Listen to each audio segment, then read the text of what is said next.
بسم الله الرحمن الرحیم. امروز داستان دیگری را از سیمای صحابه با هم میخوایم بخونیم.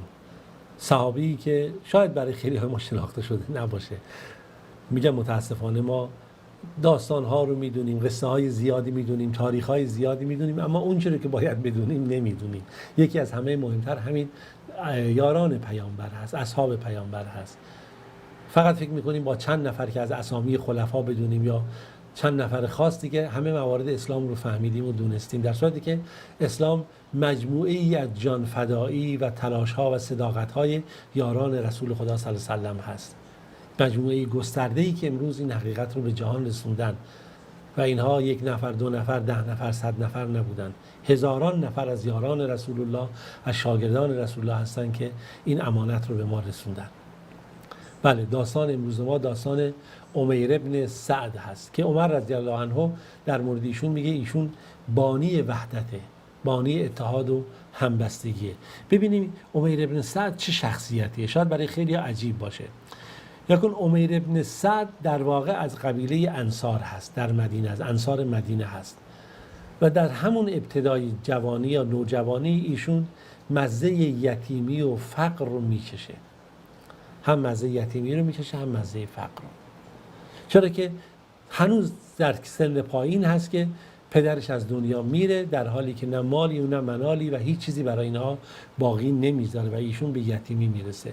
اما زیاد طول نمیکشه که مادر ایشون، خوب دقت کنید، مادر این عمیر ابن سعد با یک فردی از ثروتمندان قبیله اوس، چون میدونید در مدینه انصار دو گروه هستن، قبیله اوس و خزرج، با فردی از ثروتمندان قبیله اوس که اسمش جلاس هست. خوب به خاطر بسپارید، جلاس ابن سوید، جلاس ابن سوید با یکی از ثروتمندان قبیله اوس مادرش ازدواج میکنه و این جلاس چیکار میکنه؟ سرپرستی عمیر رو هم به عهده میگیره. همونطوری که ما با مادرش ازدواج میکنه، این رو هم به فرزندی خودش قبول میکنه، تحت حمایت خودش قرار میده. بسیار در پرورش این، در حمایت از این عمیر ابن سعد جلاس دقت میکنه و چنان محبتی به این نشون میده که گویا که فرزند خودش، اصلا احساس نمیشه که این یتیم هست و آنگونه بهش رفتار میکنه که یک پدر با فرزند رفتار میکنه و حتی بیشتر از این که یک پدر به فرزند برسه، ایشون به عمیر ابن سعد میرسه که دیگه همه زبان زد بود که چقدر جلاس به عمیر توجه میکنه. در هر صورت عمیر جوانی خودش رو زیر محبت‌ها و حمایت‌های بیکران جلاس حس میکنه و از اون طرف هم خوب جلاس میدیده که این جوان باهوش و با ذکاوتی هست و اعمال و رفتارهای این بیشتر در دلش نشسته بود، به ویژه که انسان بسیار صادقی بود، امانتداری بود و کاملا در تمام امور زندگی جلاس به عمیر ابن سعد اهمیت میداد و توجه میکرد. بله، این جوان عمیر ابن سعد در همون جوانی مسلمان شد، در حالی که سن شاید 10 سال هم نگذشته بود. خیلی مهمه نگاه کنید، 10 سال هنوز سنی نگذشته مسلمان میشه و مزه ایمان رو در قلب خودش حس میکنه، در اون ضمیر درون پاک خودش حفظ میکنه و این دیگه زبان زد عام بود. این جوانی که این چنین ایمان آورده بود در این سن کم و لحظه ای رو از نماز پشت سر رسول خدا صلی الله علیه و سلم تخلف نمیکرد و مادرش هم خیلی خوشحال بود وقتی این حالت رو میدید که پسرش دائما میره مسجد، از مسجد میاد و براش خیلی خوب جالب بود. از اون ورم خب همسرش بالاخره مسلمان بود، میرفت مسجد میومد و داستان رو داشته باشید. اما ماجرا که به همینجا ختم نمیشه. ببینیم در زندگی عمیر ابن سعد و جلاس چه اتفاقی میفته. یا کنید این جوان یا این نوجوانی که از همون سن سال مسلمان شده و در کنار پیامبر هست، در مسجد پیامبر هست، در حلقه آموزشی درس پیامبر هست، این کاملا خب پرورش یافته مکتب صداقت و پاکیه. کاملا پرورش یافته مکتب صداقت و پاکی است. اما خداوند میخواد این جوان رو آزمایش بکنه، آزمایشی خیلی سخت و سنگین که هر کسی از عهده این آزمایش بر نمیاد. خوب دقت کنید، الان سال چندم؟ سال 9 هجرت. حالا زمان گذشته، سال 9 هجرت هست پیامبر خدا صلی الله علیه و سلم آماده شده برای جنگ با رومی ها، جنگ تبوک که من اشاره کردم برای شما که جنگ سختی بود و جنگی بود که در اینجا پیامبر حتی خواست هر کی میتونه کمک بکنه، زنها، اینا هر کسی میتونه به هر طریقی برای این جنگ آماده بشه و به مسلمان ها گفت خب شما آماده بشید برای این جنگ و تجهیزات خودتون رو فراهم بکنید.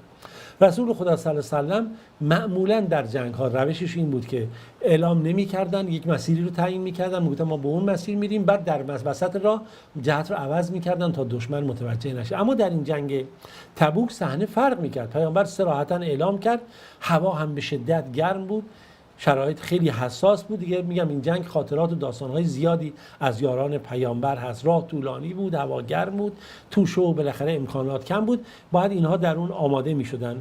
هوای تابستان و شرایط خیلی ویژه.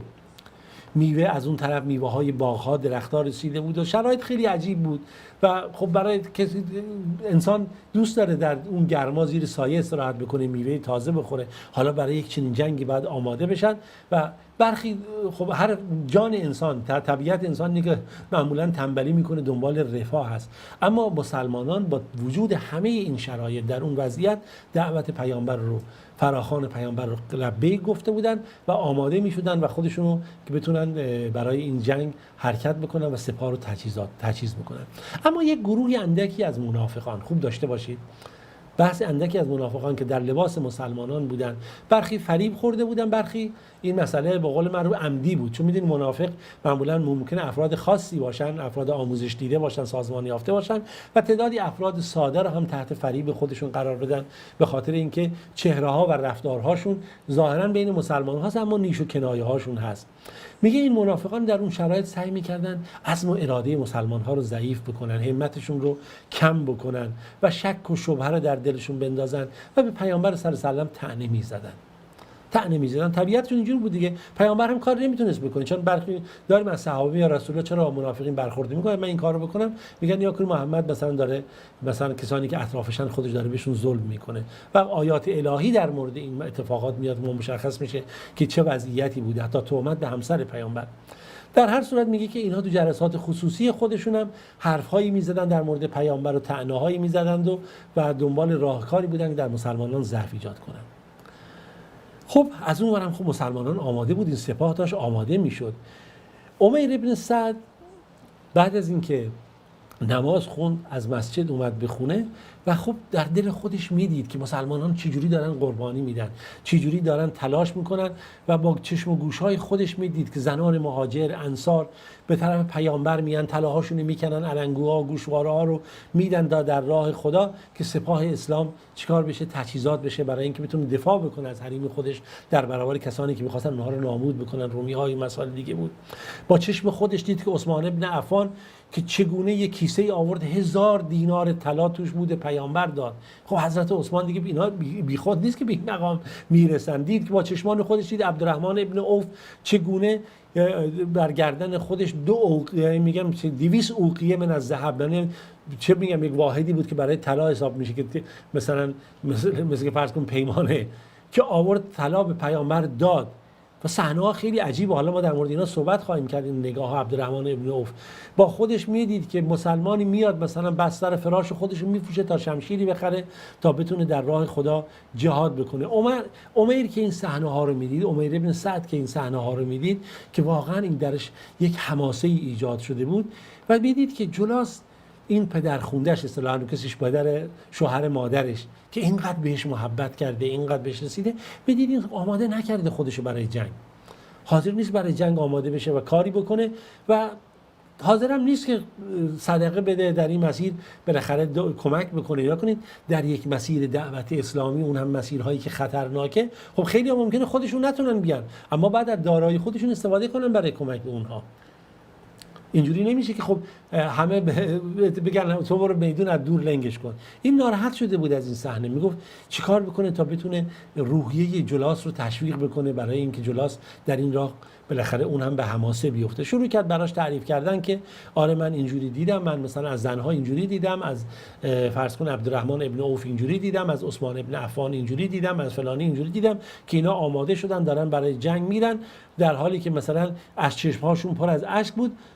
این داشت این حرفا رو برای جلاس تعریف میکرد که این جوان بود دیگه، بخواست در این علاقه ایجاد بشه، این هم از این ثروت و داراییش استفاده کنه تا اینی که به خودش بیاد. اما یه دفعه یک سخنی از دهان جلاس اومد بیرون، سخن خیلی عجیبی بود، سخنی بود که روحیه این عمیر ابن سعد رو به هم زد.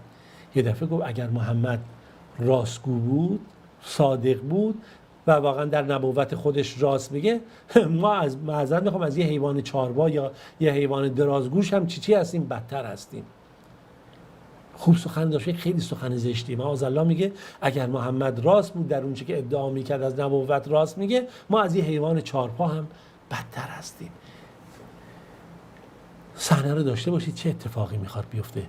این صحنه مجردی که به گوش سعید بن عمیر رسید، اینو شنید، داشت منفجر میشد. چه کلماتی که از دهان جلاس اومده بیرون، چه اتفاقی افتاده. این سخنان اون رو وارد کفر میکنه.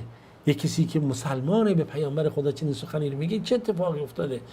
این اصلا مونده بود، نمیتونست با هیچ ابزاری بسنجه این سخنان رو و این رفتار رو. عقلش اصلا به هم خورده بود. چه باید میکرد؟